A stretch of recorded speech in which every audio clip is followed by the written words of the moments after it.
Pemimpin G7 berfoto bersama di Prancis. Wapres Amerika Serikat ungkap poin kesepakatan damai dengan Iran. Lautan bunga matahari mekar di Cina.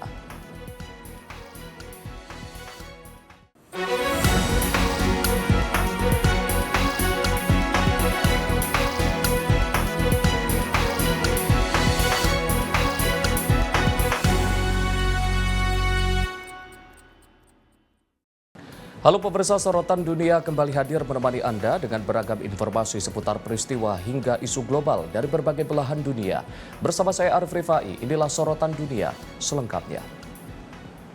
Pemirsa, para pemimpin negara anggota kelompok 7 atau G7 mengawali rangkaian KTT tahunan dengan mengikuti sesi foto bersama di Avian-les-Bains, Prancis.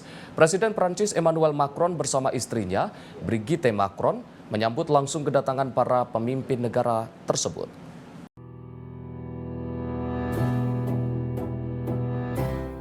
Rekaman video menunjukkan Emmanuel Macron dan Brigitte Macron menyalami satu persatu para pemimpin yang tiba sebelum mengikuti sesi foto bersama. Sejumlah tokoh yang hadir antara lain Perdana Menteri Italia Giorgia Meloni, Kanselir Jerman Friedrich Merz, Perdana Menteri Jepang Sanae Takaichi, serta Presiden Komisi Uni Eropa Ursula von der Leyen. Sesi foto bersama menjadi salah satu tradisi yang menandai dimulainya rangkaian pertemuan para pemimpin G7. KTT G7 tahun ini berlangsung pada 15 hingga 17 Juni dan mempertemukan 7 negara anggota, yaitu Prancis, Amerika Serikat, Inggris, Jerman, Italia, Jepang, dan Kanada. Selain negara anggota, Prancis juga mengundang sejumlah negara mitra seperti Brazil, Mesir, India, Kenya, dan Republik Korea untuk berpartisipasi dalam sejumlah agenda pembahasan. KTT ini diharapkan menjadi ajang penguatan kerjasama internasional dalam menghadapi berbagai tantangan global. Tim redaksi Sinpo TV melaporkan. Sementara itu pemirsa, momen penyambutan Presiden Amerika Serikat Donald Trump di KTT G7 menjadi perhatian setelah ia terlihat bersalaman cukup lama dengan ibu negara Prancis Brigitte Macron. Momen tersebut terjadi saat Trump tiba dan disambut oleh Presiden Prancis Emmanuel Macron bersama istrinya di Avian-les-Bains.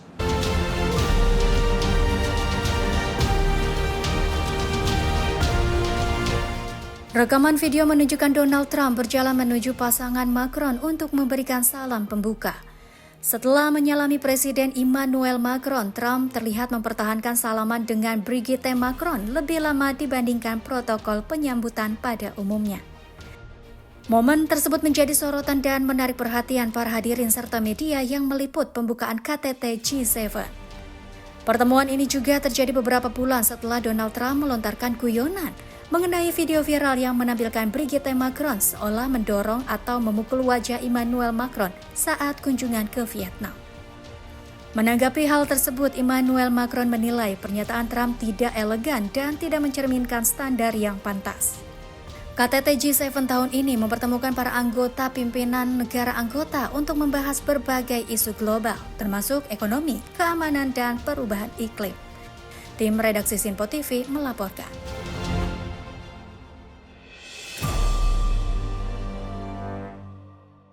Pemirsa, jelang KTT G7 di Prancis, kelompok anti kemiskinan Oxfam menggelar aksi protes unik di kota Avian-les-Bains. Mereka menampilkan karikatur raksasa para pemimpin negara G7 sebagai sindiran atas dinilai gagalnya pemenuhan berbagai komitmen global.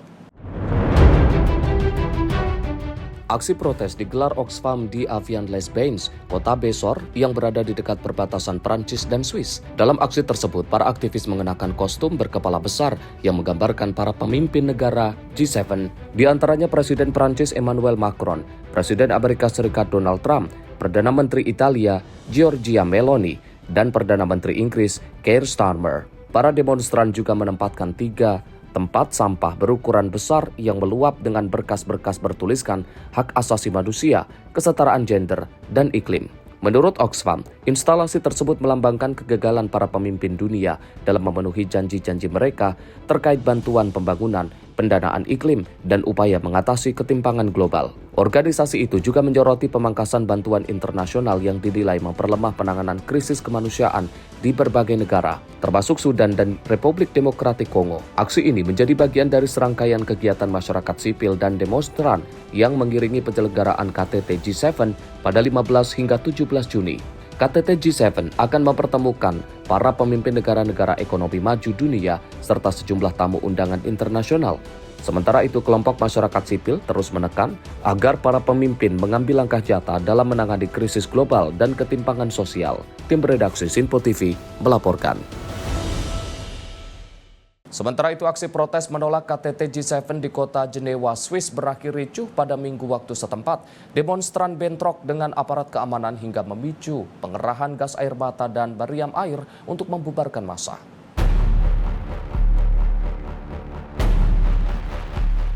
Kericuhan mewarnai jalannya aksi anti G7 yang digelar menjelang penyelenggaraan KTT G7 di kawasan perbatasan Swiss dan Prancis. Rekaman video memperlihatkan sebuah mobil terbakar, barikade yang dilalap api, serta petugas pemadam kebakaran yang berupaya memadamkan titik-titik kebakaran di lokasi aksi. Demonstran terlihat melempari polisi dengan batu dan berbagai benda lainnya. Sebagai respons, polisi menembakkan gas air mata dan mengerahkan meriam air untuk membubarkan massa yang semakin agresif. Sebelum bentrokan terjadi, sekitar 20.000 orang mengikuti pawai protes yang awalnya berlangsung damai melintasi pusat kota Jenewa. Mereka membawa spanduk dan bendera berisi kritik terhadap negara-negara G7 serta menuduh para pemimpin dunia mengambil keuntungan dari berbagai konflik global. I think here we are assisting like the meeting of all the most criminal persons on earth, like all the imperialist guys, all the capitalist guys that meet to decide how they want to share the world. And I think, as we can see, despite the repression and the intimidation of the state, of the media, we will be a lot today, and it expresses, I think, the anger in the society, in particular the anger for the young people, for the workers. Sejumlah aktivis menilai KTT G7 kali ini mencerminkan meningkatnya perpecahan di antara negara-negara besar, bukan menunjukkan kekuatan mereka. Aksi protes digelar di Jenewa setelah otoritas Prancis tidak menerbitkan izin demonstrasi di dekat lokasi KTT yang berlangsung di kota Evian-les-Bains. They just want to continue the war and it will never end.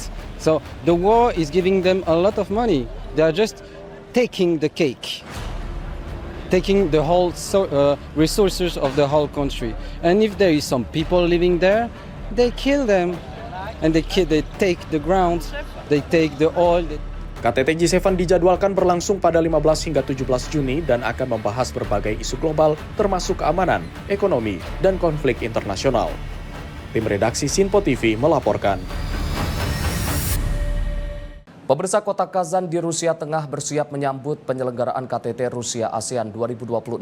Sejumlah landmark ikonik kota ini tampil memukau menjelang perhelatan diplomasi yang akan mempertemukan para pemimpin dan perwakilan negara-negara ASEAN.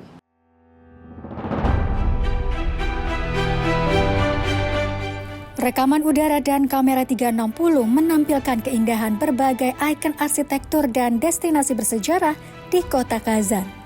Beberapa landmark yang menjadi sorotan antara lain Agriculture Palace, Teater Opera dan Balet Musa Jalil, Kremlin Kazan, serta Jalan Mauman yang menjadi pusat aktivitas kota. Masjid Kul Sharif, salah satu simbol terkenal Kazan, juga terekam secara detail melalui teknologi kamera tersebut. Kazan akan menjadi tuan rumah KTT Rusia ASEAN yang dijadwalkan berlangsung pada 17 hingga 19 Juni 2026. Pertemuan ini menjadi ajang penting untuk memperkuat hubungan kerjasama antara Rusia dan negara-negara di kawasan Asia Tenggara. ASEAN saat ini terdiri dari 11 anggota, yaitu Brunei Darussalam, Kamboja, Indonesia, Laos, Malaysia, Myanmar, Filipina, Singapura, Thailand, Timor Leste, dan Vietnam. Penyelenggaraan KTT diharapkan menjadi momen penting dalam memperkuat dialog politik, ekonomi, dan kerjasama strategis antara Rusia dan negara-negara ASEAN. Selain menjadi pusat pertemuan internasional, Kazan juga memanfaatkan momen ini untuk menampilkan kekayaan budaya dan keindahan arsitektur kota kepada dunia. Tim redaksi Simpo TV melaporkan.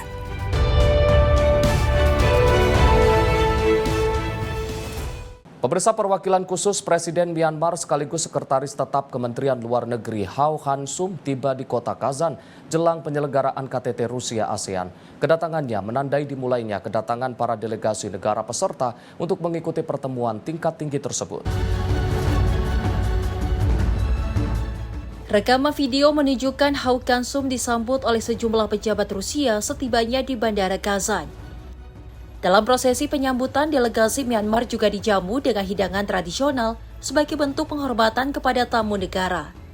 Hau Han-sum hadir sebagai perwakilan khusus Presiden Myanmar, sekaligus Sekretaris Tetap Kementerian Luar Negeri Myanmar. KTT Rusia ASEAN dijadwalkan berlangsung pada 17 hingga 19 Juni di kota Kazan. Pertemuan ini akan mempertemukan Rusia dengan negara-negara anggota ASEAN untuk membahas berbagai isu kerjasama di bidang ekonomi, perdagangan, investasi, dan hubungan kawasan. ASEAN saat ini beranggotakan 11 negara yaitu Brunei Darussalam, Kamboja, Indonesia, Laos, Malaysia, Myanmar, Filipina, Singapura, Thailand, Vietnam, dan Timor Leste. Tim redaksi Simpo TV melaporkan.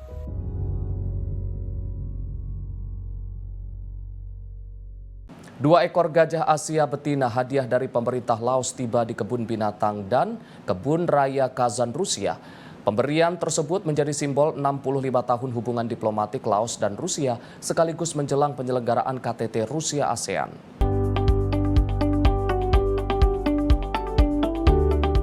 Rekaman video memperlihatkan dua gajah betina bernama Udaka dan Sahar bermain serta menyantap makanan di kandang baru mereka di kebun binatang Kazan.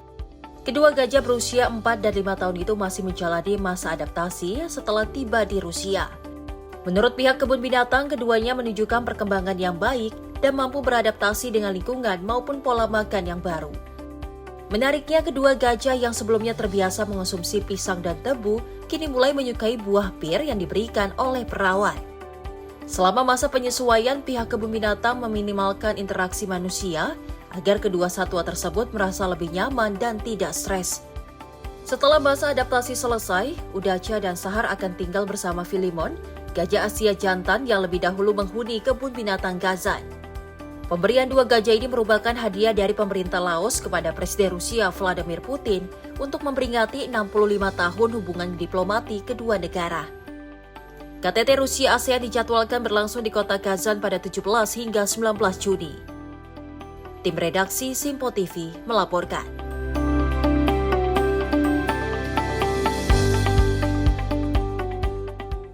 Presiden Prabowo menegaskan Indonesia dan Jerman berkomitmen memperkuat kerjasama untuk menjaga perdamaian dunia. Kedua negara sepakat mengedepankan diplomasi dan dialog sebagai solusi penyelesaian berbagai konflik dunia. Indonesia dan Jerman menegaskan komitmen untuk memperkuat kerjasama dalam menjaga perdamaian dan stabilitas global di tengah meningkatnya berbagai konflik internasional.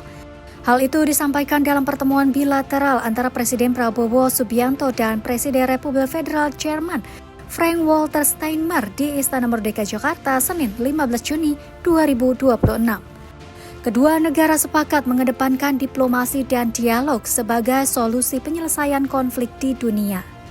Presiden Steinmeier dan saya juga sependapat bahwa semua konflik harus diselesaikan melalui perundingan, dan kita bekerja sama di bidang diplomasi untuk meningkatkan dan memastikan perdamaian dan stabilitas global. Kunjungan Presiden Jerman kali ini adalah tanda bahwa hubungan itu sangat penting. Presiden Prabowo menilai kemitraan dengan Jerman penting dalam menjaga tatanan global yang damai. Sementara Steinmeier menegaskan Indonesia sebagai faktor stabilitas utama di kawasan ASEAN, serta mitra strategis dalam menjaga keamanan kawasan Indo-Pasifik. Dass ich heute wieder hier bin, hat gewichtige Gründe. In einer Zeit nämlich, in der die Welt aus den Fugen geraten zu sein scheint, in der Misstrauen, Machtpolitik oder Gewalt vielerorts wieder zunehmen, ist eine verlässliche Partnerschaft wie die zwischen Indonesien und Deutschland. Indonesien als Land ist ein wichtiger Stabilitätsfaktor in der ASEAN-Region. Wir haben gehört, dass Indonesien diese Rolle nicht nur bewusst ist, sondern diese Rolle auch weiter ausbaut. Tim redaksi Sinpo TV melaporkan.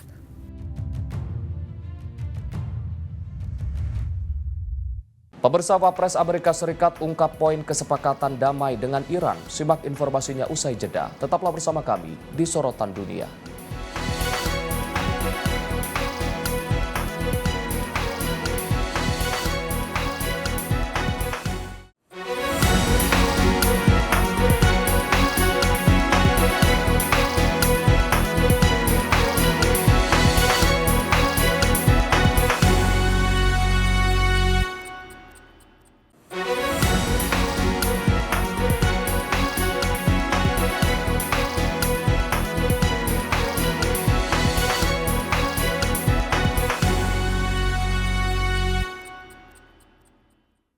Pemirsa, Anda kembali menyaksikan Sorotan Dunia. Informasi kami lanjutkan. Wakil Menteri Luar Negeri Iran Kazem Garibabadi mengatakan Teheran dan Washington telah menyelesaikan pembahasan draft memorandum kesepahaman yang dimediasi oleh Qatar dan Pakistan. Informasi mengenai kesepahaman ini juga muncul dalam unggahan Presiden Amerika Serikat Donald Trump di platform Truth Social.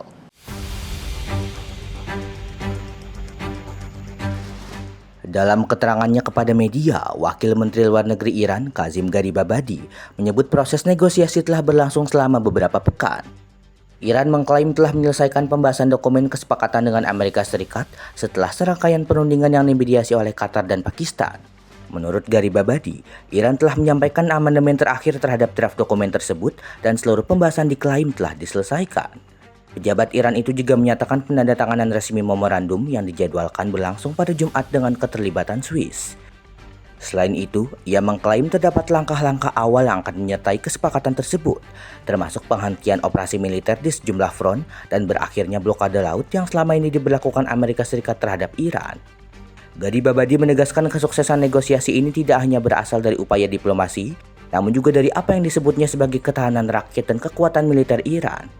Meski demikian, Iran menyatakan tetap tidak menaruh kepercayaan penuh kepada Amerika Serikat dan akan memantau pelaksanaan setiap komitmen yang tercantum dalam memorandum tersebut. Sementara itu, informasi mengenai kesepahaman ini juga muncul dalam unggahan Presiden Amerika Serikat Donald Trump di platform Truth Social. Donald Trump menyebut kesepakatan dengan Republik Islam Iran telah selesai. Ia menyatakan telah mengizinkan pembukaan kembali Selat Hormuz dan mencabut blokade laut Amerika Serikat terhadap Iran, serta menyerukan agar aktivitas pengiriman minyak melalui jalur strategis tersebut kembali berjalan. Ia juga menambahkan bahwa kesepakatan tersebut akan membawa perdamaian dan keamanan bagi kawasan. Trump juga mengatakan pembukaan kembali jalur pelayaran setelah penandatanganan kesepakatan akan memungkinkan aliran minyak kembali berjalan dan memberikan dampak positif bagi kawasan maupun dunia. Tim redaksi Sinpo TV melaporkan. Parlemen Hungaria mengesahkan amandemen ke-16 konstitusi yang membatasi masa jabatan Perdana Menteri menjadi maksimal 8 tahun. Kebijakan ini menjadi reformasi konstitusi pertama di bawah pemerintahan Partai Tiza dan diklaim bertujuan mencegah konsentrasi kekuasaan. Rekaman video menunjukkan para anggota Majelis Nasional Hungaria melakukan pemungutan suara atas usulan amandemen konstitusi. Usulan tersebut disetujui dengan 135 suara mendukung, 50 menolak, dan 6 abstain. Setelah disetujui parlemen, naskah amandemen akan dikirim kepada Presiden Tamas Sulyok untuk proses pengesahan. Pemerintah Perdana Menteri Peter Magyar menyebut amandemen ini sebagai bagian dari reformasi konstitusi untuk mengubah berbagai kebijakan yang dibentuk selama 16 tahun pemerintahan Fidesz di bawah Viktor Orban. Jika diberlakukan, aturan baru ini akan mencegah Viktor Orban yang telah menjabat sebagai Perdana Menteri selama total 20 tahun untuk kembali menduduki jabatan tersebut. Pemerintah juga berencana merombak tata kelola yayasan aset publik yang mengelola universitas serta menghapus dasar konstitusional kantor perlindungan kedaulatan yang dibentuk pada masa pemerintahan sebelumnya. Partai Fidesz menilai aturan baru ini dibuat untuk mencegah Viktor Orban kembali berkuasa. Sementara pemerintah Tisza menegaskan langkah tersebut ditunjukkan untuk mencegah terjadinya pemusatan kekuasaan eksekutif di masa depan. Tim redaksi Sinpo TV melaporkan.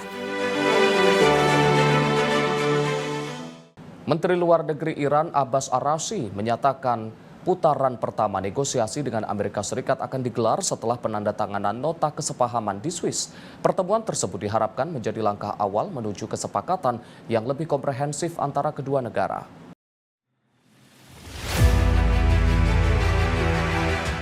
Dalam wawancara dengan televisi pemerintah Iran, Abbas Araghchi menyatakan penandatanganan nota kesepahaman oleh delegasi Iran dan Amerika Serikat dijadwalkan berlangsung pada Jumat pekan ini di Swiss.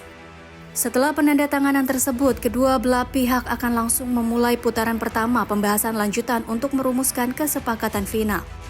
Sebelumnya, Perdana Menteri Pakistan Shehbaz Sharif mengumumkan bahwa Iran dan Amerika Serikat telah menyetujui penghentian perang secara permanen dan segera.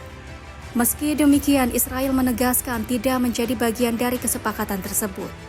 Hingga kini, rincian resmi kesepakatan belum diungkap kepada publik, meski kedua negara sama-sama telah mengonfirmasi adanya kesepakatan. Sejumlah laporan media menyebut kesepakatan itu mencantumkan rencana gencatan senjata selama 60 hari, pembukaan kembali Selat Hormuz, pelonggaran sanksi terhadap Iran, serta kelanjutan perundingan mengenai program nuklir Iran. Kesepakatan tersebut dijadwalkan ditandatangani secara resmi di Swiss pada 19 Juni. Tim redaksi Sinpo TV melaporkan. Sementara itu, pemerintah Iran menegaskan penghentian konflik di Lebanon menjadi bagian penting dalam kesepakatan yang dicapai dengan Amerika Serikat. Teheran menyatakan kesepakatan tersebut juga mencakup penghormatan terhadap kedaulatan dan keutuhan wilayah Lebanon.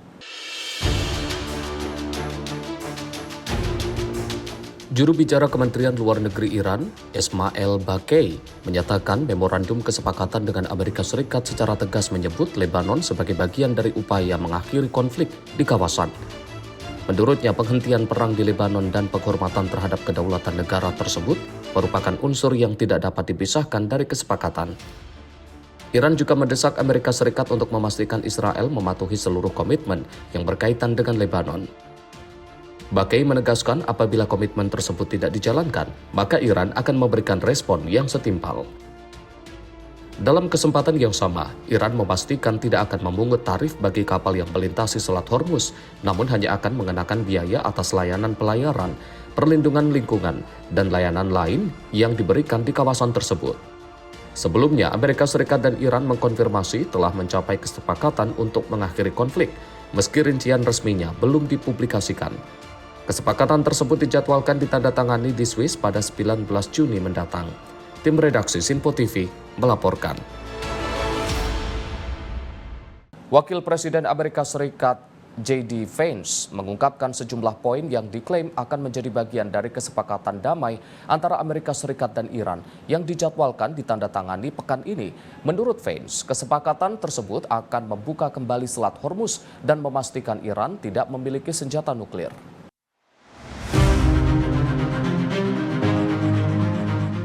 Dalam pernyataan yang dirilis pada Senin waktu setempat, J.D. Vance menyebut kesepakatan itu sebagai kesepakatan damai yang menguntungkan bagi Amerika Serikat. Vance mengatakan pembukaan kembali Selat Hormuz akan memperlancar lalu lintas pelayaran internasional dan mendorong penurunan harga minyak dan gas. Ia juga menegaskan kesepakatan tersebut bertujuan memastikan Iran tidak akan pernah memiliki senjata nuklir. Menurut Vance, Iran memiliki dua pilihan, yaitu meninggalkan program nuklir secara permanen dan kembali terintegrasi dengan ekonomi global, atau menghadapi keterbatasan sumber daya apabila berupaya membangun kembali program tersebut. Vance menambahkan pemerintah Amerika Serikat berharap Iran memilih jalur diplomasi dan dapat berkembang secara ekonomi apabila mematuhi kesepakatan. Sebelumnya, Iran dan Amerika Serikat sama-sama telah mengonfirmasi tercapainya sebuah kesepakatan, namun belum mengungkapkan rincian resminya kepada publik. Kesepakatan tersebut dijadwalkan ditandatangani secara resmi di Swiss pada 19 Juni mendatang. Tim redaksi Sinpo TV melaporkan.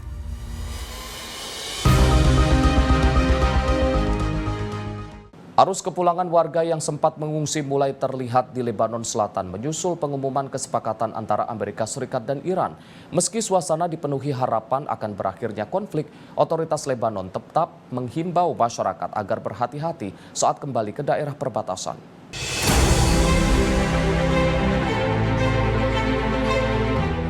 Rekaman video menunjukkan mobil pribadi, bus, truk kecil yang mengangkut barang-barang melintas jembatan Al-Qasimiyah yang menghubungkan kota Sidon dengan distrik Tire di Lebanon Selatan. Para warga yang kembali ke rumah terlihat penuh haru dan optimistis, sementara bendera Hezbollah dan gerakan amal terpasang di sepanjang sejumlah ruas jalan yang mereka lalui.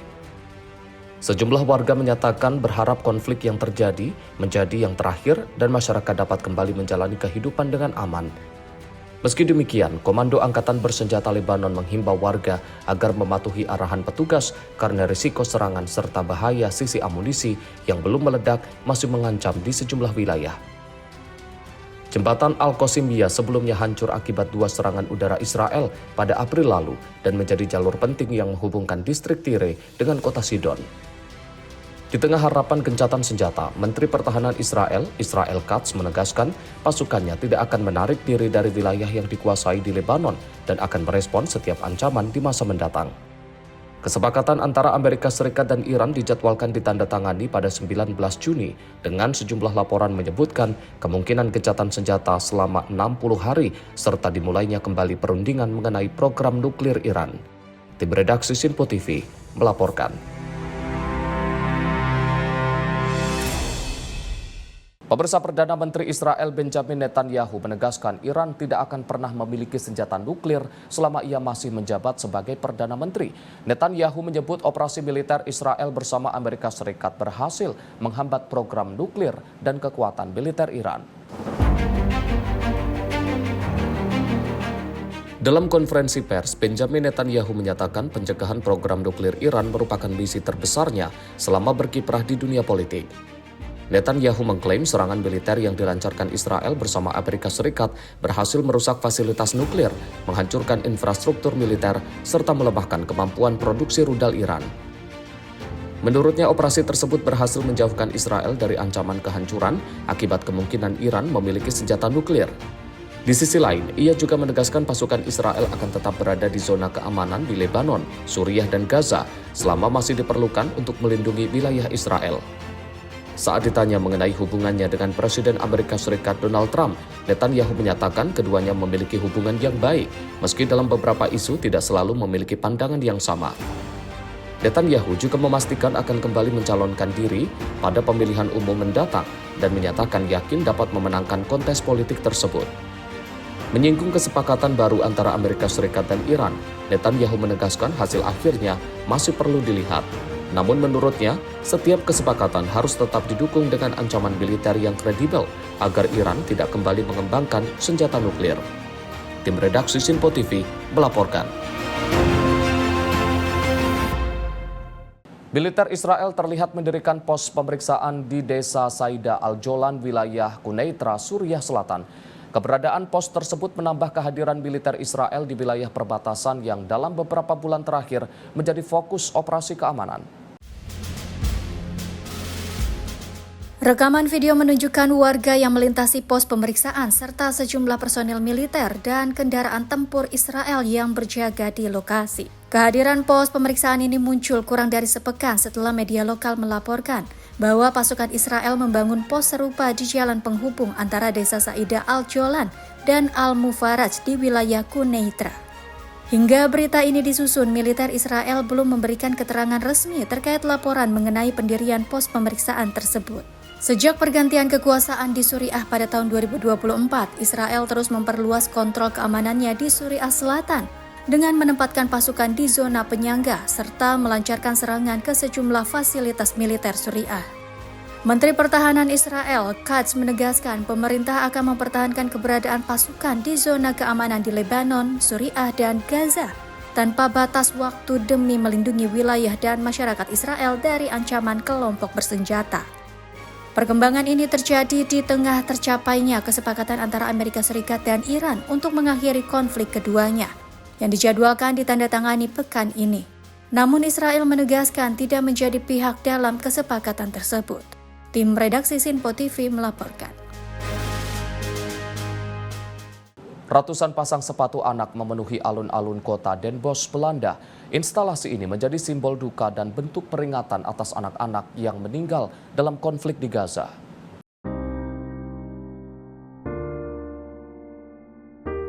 Aksi memorial digelar pada Minggu 14 Juni 2026 dengan menghadirkan ratusan sepatu anak yang disusun di Market Square. Warga terlihat berkumpul mengelilingi instalasi tersebut sambil mengikuti prosesi pembacaan nama-nama anak yang meninggal. Di lokasi yang sama, terpasang pula sejumlah plakat berisi foto jurnalis yang meninggal di tengah konflik. Penyelenggara aksi menyebut kegiatan ini sebagai pengingat agar korban sipil, khususnya anak-anak, tidak dilupakan di tengah berlanjutnya konflik. Do this on different squares in the Netherlands because we don't want people to think anything. We want them to feel something.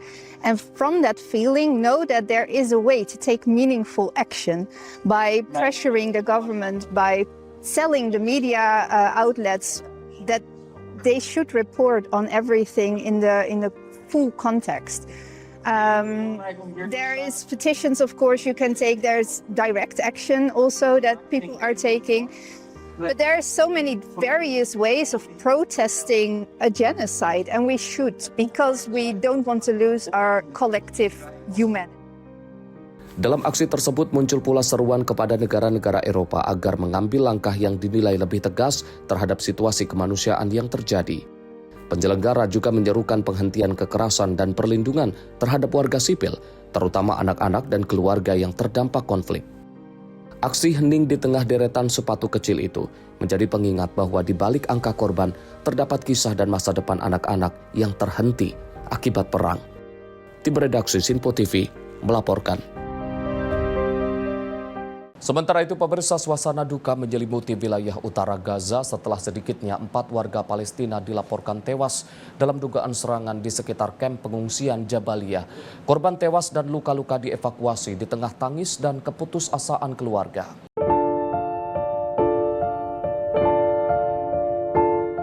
Warga membawa korban meninggal dunia dan luka menuju rumah sakit pada Minggu 14 Juni 2026. Sementara di dalam dan luar fasilitas kesehatan, keluarga terlihat berkumpul mengelilingi jenazah dalam suasana penuh duka. Media Palestina melaporkan 4 warga sipil meninggal dunia dan sejumlah lainnya mengalami luka-luka setelah dugaan serangan yang menghantam area dekat rumah sakit Al-Yemen Al-Said di kamp pengungsian Jabaliyah. Kerabat korban menyebut warga sipil masih terus menjadi pihak yang menanggung dampak konflik meski gencatan senjata telah diberlakukan.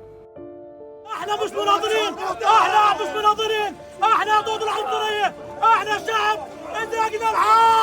ازقنا الحرب وقتين في الابادة، احنا صار عندنا ابادة، كل يوم شهداء، كل يوم جرعى، احنا ازقنا يا رب عفك يا رب، احنا ازقنا يا الله ازقنا يا رب، كل يوم نبدع شهداء، كل يوم شهيد ورا شهيد، كل يوم اصابات، كل يوم جرحى، مش لاقيين حاجة. Ya Rab. Sementara itu, saksi mata juga menyatakan bahwa korban yang meninggal merupakan warga sipil dan diantaranya terdapat anak-anak. طلعت انا على محلي قعدت في المحل لسه بمرق المحل ما مرقت المحل من هنا لسه ما بمرق المحل والاستهداف صار وكل اللي راحوا جماعه سكر زي الورد زي افضلنا وافضلكم كلكم يا جماعه ولا مخربين ولا في عليهم اي حاجه شهاده الله برياء واطفال منهم. Hingga berita ini diturunkan, militer Israel belum memberikan tanggapan terkait dugaan serangan tersebut. Konflik di Gaza berlangsung sejak 7 Oktober 2023 setelah serangan Hamas ke wilayah Israel Selatan. Operasi militer yang menyusul telah memicu krisis kemanusiaan berkepanjangan di wilayah tersebut. Di tengah upaya diplomasi dan rencana transisi menuju rekonstruksi, kondisi di lapangan masih diwarnai insiden kekerasan yang terus menambah jumlah korban sipil. Tim redaksi Sinpo TV melaporkan. Pemirsa, lautan bunga matahari Bekar di Cina. Simak informasinya usai jeda. Sorotan dunia segera kembali.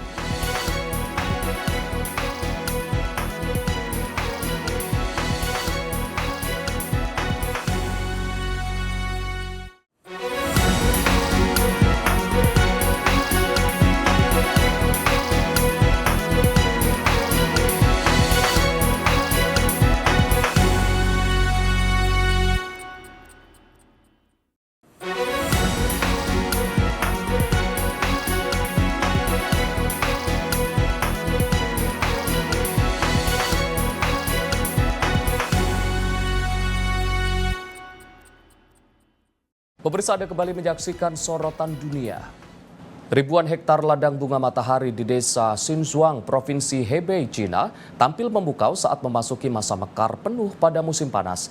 Pemandangan hamparan bunga berwarna emas ini menjadi daya tarik agrowisata yang mendatangkan ribuan pengunjung dari berbagai daerah.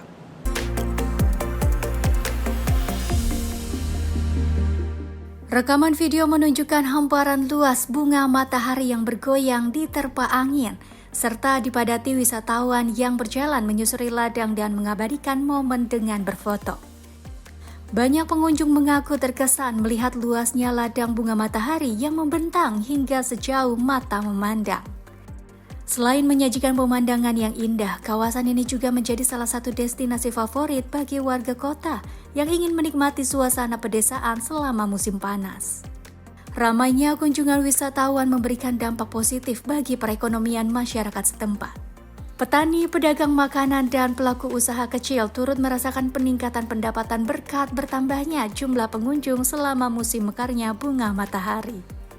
Kombinasi antara pertanian dan pariwisata ini menjadikan ladang bunga matahari di Hebei bukan hanya sebagai hasil panen, tetapi juga penggerak ekonomi lokal yang menarik minat wisatawan setiap tahun.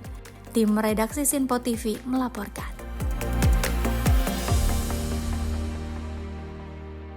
Hamparan bunga lavender yang mekar di desa Arashenda, Georgia menjadi daya tarik bagi wisatawan yang datang untuk menikmati pemandangan serta mengabadikan momen di tengah lautan warna ungu yang memanjakan mata. Musim mekar lavender resmi dimulai di desa Arashenda, Georgia dan langsung menarik perhatian wisatawan dari berbagai daerah. Beberapa pengunjung berjalan di antara hamparan lavender yang sedang berbunga, serta berfoto dengan latar pemandangan yang menyerupai pedesaan Eropa. Keindahan warna ungu dan aroma khas bunga ini menjadi daya tarik utama bagi para pengunjung yang ingin menikmati suasana alam yang tenang dan menyegarkan. Здорово, что есть такие места, куда можно приехать, даже не выезжая в Европу, что люди этим занимаются. Вот, никогда не видела цветок вживую. Первый раз в моей жизни. Очень люблю этот цветок. Selain menawarkan pemandangan yang menawan, kawasan ini juga menjadi tempat pelepas penat bagi warga yang ingin menjauh dari hiruk-pikuk perkotaan. Banyak pengunjung menilai suasana ladang lavender memberikan ketenangan dan pengalaman yang berbeda dari kehidupan sehari-hari. Потрясающе. Тут очень тепло, очень красиво. Я очень рада выбраться из города, всего полчаса езды. Ощущение, как будто бы ты в какой-то прекрасной европейской деревне. Лаванда вокруг. Замечательный воздух. Очень милое окружение. Очень теплые эмоции. И чувствую себя замечательно. Lavender tidak hanya menawarkan keindahan visual, tetapi juga memiliki aroma yang memberikan efek menenangkan bagi tubuh dan pikiran. Teknik aromaterapi dengan menghirup aroma lavender dapat membantu memberikan rasa relaksasi. ესეთი რაღაც მასწავლეს არომათერაპიისთვის ამ ბუჩქებს ესე ხელით შეეხებიან ხოლმე ვსუბუქად და შემდეგ უნდა ისუნთქო ეს არომატი. იმიტომ რომ როგორც ვახსენე, დამამშვიდებელი მოქმედება აქ ადამიანზე და ესე თქვა ნერვულ სისტემაზე ძალიან კარგად მოქმედებს და აი ეს უნდა გამოძრაო, აი ეს ვსუბუქად და მე უნდა ისუნთქო და არაჩვეულებრივი სურნელი აქვს. Musim mekar lavender di kawasan ini berlangsung mulai Juni hingga akhir Agustus. Selain menjadi objek wisata, lavender juga dimanfaatkan untuk produksi minyak astiri alami, produk pewangi, farmasi, dan bahan tambahan industri pangan. Tim redaksi Sinpo TV melaporkan.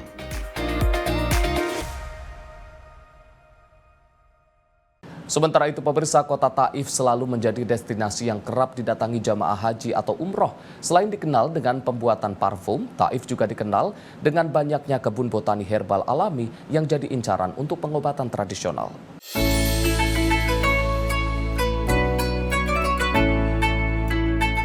Sebagai kota yang menjadi salah satu saksi perjalanan dakwah Rasulullah, Taif juga memiliki daya tarik bagi umat muslim, khususnya para jemaah haji dan umroh dari Indonesia. Kota dataran tinggi Taif memanjakan setiap orang yang berkunjung sejauh mata memandang. Kota ini menjadi pusat budidaya mawar terbaik, sekaligus gudang minyak wangi dan obat herbal kerajaan. Di lokasi ini jutaan kelopak mawar merah muda atau wart Taifi mekar setiap tahunnya. Setiap musim panen tiba, kelopak mawar-mawar ini langsung dibawa ke tungku tembaga tradisional untuk penyulingan. Dibutuhkan 40.000 kelopak mawar hanya untuk menghasilkan 1 botol kecil minyak wangi murni atau atar. Tak heran, produk parfum di pabrik ini menjadi langganan para jemaah karena baunya wangi dan harganya murah meriah. Ayo, what in parfum? Oh, toko parfum. Yeah, toko parfum in rose, in perfume factory, perfume rose noir, perfume kasturi. Cowok, cewek, you can make campur 150.000, 300.000 boleh jamaah bonus because Indonesia mantap. Ini dibikin di sini atau bagaimana ini? Ya, di jamaah di sini. 1 tahun. Ya, 1 tahun di sini Ward. Ya. Pabriknya juga di sini. Parfumnya. Sini parfum pabrik ya, parfum laki-laki, perempuan, cowok, cewek, campur boleh. Sini 12 macam. Faktorinya ini ya, Faktori di sini. Macamnya apa aja macam? Macam 12. Apa aja itu? 12 parfum kecil. Sini 18 mili, sini 18 mili. Sini parfum Forcar. Forcar ini rose asli, mawar. Aromanya gimana aromanya? Enak nggak? Yang enak. Enak sekali. Rose ini. Mawar merah sini. Sini mawar merah, mawar putih, melati, campur boleh. Tukang mix. Selain industri wangi-wangian, Tanah Subur Thaif juga merupakan apotek alami. Berbagai tanaman seperti mint hingga herbal langka lereng gunung, racikannya dijadikan obat tradisional utamanya untuk antibiotik dan pencernaan. Tanah Thaif juga dikenal dengan penghasil madu berkualitas tinggi yang baik dikonsumsi untuk menjaga kesehatan dan vitalitas. Pabrik Rashid Al-Qurashi. Apa itu? Rashid Al-Qurashi ini pabrik mawar, sama lotion, sama sabun, sama garden sini. Bawa lagi ini shop, Masya Allah tabarakallah parfum, sama lotion, parfum sini, shop sini. Ini madu habat sauda, madu bidara, madu Yaman, semua sini. Ya welcome Indonesia. Jual jamu juga ya di sini ya? Ini jawat sini. Jamu, obat-obatan. Obat mana? Obat-obatan juga. Obat batu. Iya. Ya, jamu herbal. Jamu herbal. Sama ini obat batu, obat lambung, obat asma. Sama ini vitamin. Sama ini laki-laki. Madu laki-laki. Ya, madu laki-laki. Malam Jumat. Ya sini. Kuat itu ya? Ya, obat kuat, Masya Allah, tabarakallah, mantap.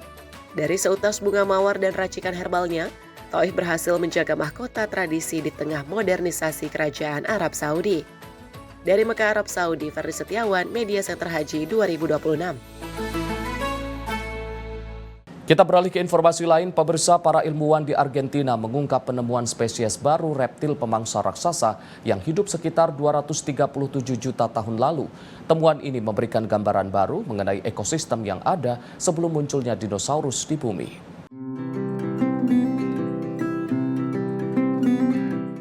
Peneliti dari Argentina memperkenalkan Sacajlura riogenesis, seekor reptil pemangsa purba yang ditemukan di kawasan Taman Nasional Talampaya, Provinsi La Rioja. Spesies ini hidup pada periode Triasik sekitar 237 juta tahun silam, jauh sebelum dinosaurus mendominasi bumi. Fosilnya ditemukan di formasi Chanares, salah satu kawasan paleontologi penting di dunia. Este hallazgo fue realizado en la formación Chañares, rocas que datan de 237 millones de años del periodo Triásico, en lo que es el Parque Nacional Talampaya. Este hallazgo se incorpora como un hallazgo temprano en la edad de los reptiles, justo antes de que empiece la era de los dinosaurios. Es anterior a los primeros dinosaurios y es particularmente importante debido a que estos fósiles son extremadamente raros en el registro fósil. Spesies ini termasuk kelompok Parakrocodilomorpha, kerabat jauh buaya modern, dengan panjang mencapai 5 hingga 6 meter. Hewan ini diperkirakan menjadi predator puncak yang mendominasi rantai makanan pada masanya. Sacajlura significa lagarto bendito en lengua cacán. Riojanensis hace referencia a La Rioja, la provincia en donde fue hallado, en lo que es el noroeste argentino. El nombre completo sería lagarto bendito de La Rioja y hace referencia justamente a lo extraño que son estos hallazgos. Spesies terakhir dari kelompok Paracrocodilomorpha yang dideskripsikan di Argentina diterbitkan pada tahun 1997. Hingga kini, jumlah spesimen lengkap yang berhasil didokumentasikan di negara tersebut masih kurang dari 10 ekor. Temuan ini pun diharapkan dapat memperkaya pemahaman ilmuwan tentang kehidupan di bumi sebelum era dinosaurus dimulai. Tim redaksi Sinpo TV melaporkan. Dari gelaran Piala Dunia, pemirsa, ribuan pendukung timnas Pantai Gading memadati lokasi nobar di kota Abidjan untuk menyaksikan laga perdana tim kebanggaan mereka di Piala Dunia FIFA 2026. Kemenangan dramatis 1 gol atas Ekuador disambut meriah setelah gol penentu tercipta pada menit terakhir pertandingan.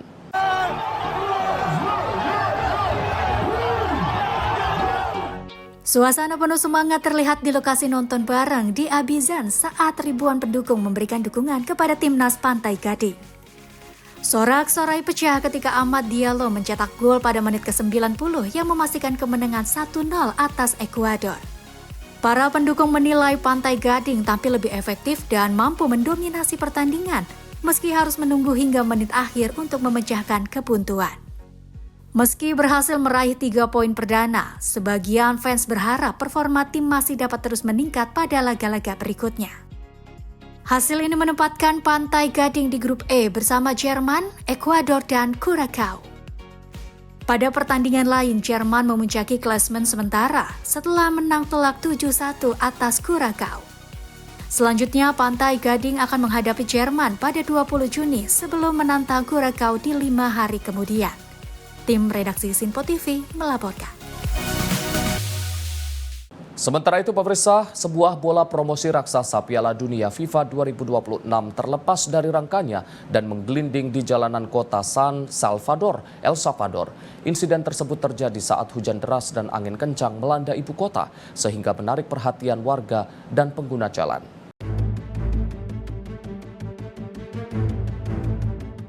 Rekaman video menunjukkan bola tiup berukuran raksasa itu terbawa angin dan bergerak melintasi jalanan raya di tengah lalu lintas.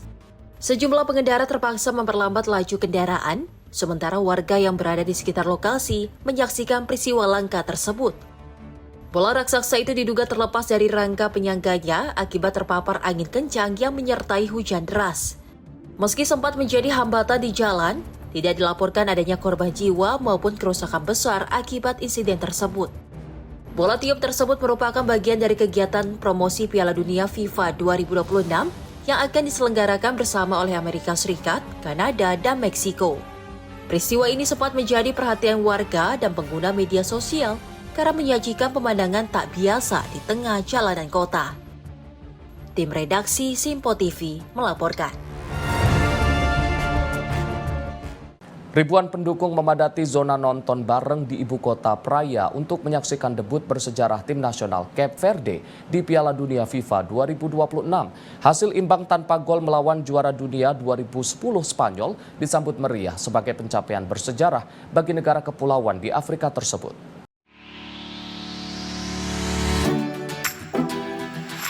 Suasana meriah mewarnai jalanan kota Praia setelah peluit panjang dibunyikan dalam laga antara Cape Verde melawan Spanyol. Para pendukung bersorak, menyanyikan lagu kebangsaan dan mengibarkan bendera Cape Verde untuk merayakan hasil bersejarah tim nasional mereka. Bagi banyak warga, penampilan Cape Verde di Piala Dunia menjadi kebanggaan nasional setelah selama ini hanya menyaksikan negara lain berkompetisi di ajang tersebut. Meski menghadapi salah satu kekuatan besar sepak bola dunia, para pemain Cape Verde dinilai mampu menampilkan permainan penuh semangat dan disiplin sehingga berhasil menahan gempuran Spanyol. Hasil imbang tanpa gol memberikan 1 poin berharga bagi Cape Verde pada penampilan pertamanya di Piala Dunia. Cape Verde dan Spanyol saat ini bergabung di grup H bersama Arab Saudi dan Uruguay. Piala Dunia FIFA 2026 berlangsung hingga 19 Juli mendatang dan untuk pertama kalinya diikuti oleh 48 negara. Tim redaksi Sinpo TV melaporkan. Sementara itu, euforia Piala Dunia 2026 terasa kuat di kota Monterrey, Meksiko. Para pendukung Swedia dan Tunisia membadati kawasan sekitar stadion dengan musik, tarian, dan yel-yel menjelang pertandingan fase grup F.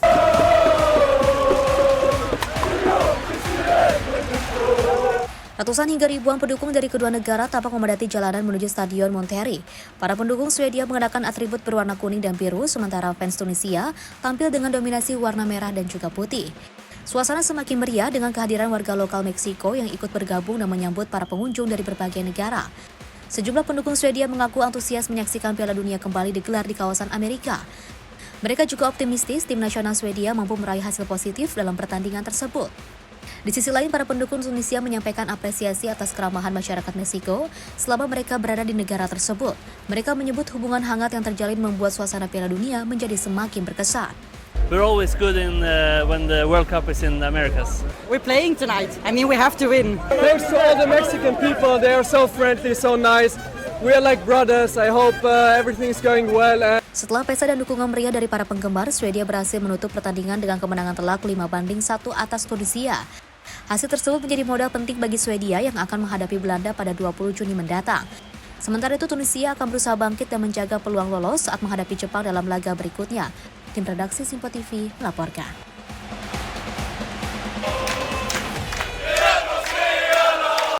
Pemirsa, informasi tadi sekaligus menutup sorotan dunia edisi kali ini. Saya Arif Rifai, mewakili seluruh kru yang bertugas mengucapkan terima kasih atas kebersamaan Anda. Sampai jumpa.